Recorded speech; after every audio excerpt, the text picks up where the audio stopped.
శ్రీ లలితా సహస్రనామ స్తోత్రం 17వ నామం వదనస్మర మాంగళ్య గృహతోరణ చిల్లిక. మంత్రస్వరూపంలో శ్రీ వదనస్మర మాంగళ్య గృహతోరణ చిల్లికాయి నమః. అమ్మవారి యొక్క రూపవర్ణనలో ఈ నామంలో అమ్మవారి యొక్క కనుబొమలను వర్ణిస్తున్నారు.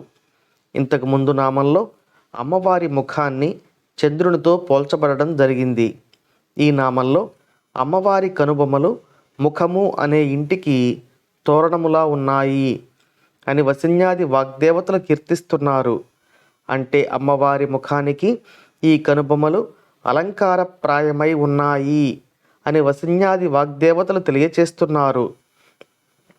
ఇక ఈ నామాన్ని పరిశీలిస్తే వదనము అంటే ముఖము అని అర్థం, స్మర అంటే సౌందర్యము అని, మాంగళ్యము అంటే శుభము అని అర్థం వస్తుంది.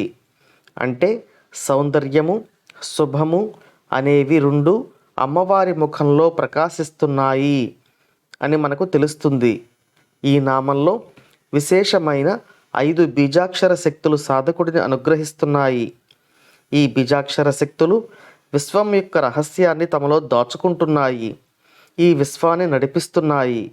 ఈ రహస్యాలు తెలిసి సాధన చేసిన, తెలియక సాధన చేసిన సాధకుడు విశేషమైన ఫలితాన్ని ఈ నామం యొక్క మంత్రస్వరూపాన్ని జపం చేయడం ద్వారా పొందగలుగుతాడు.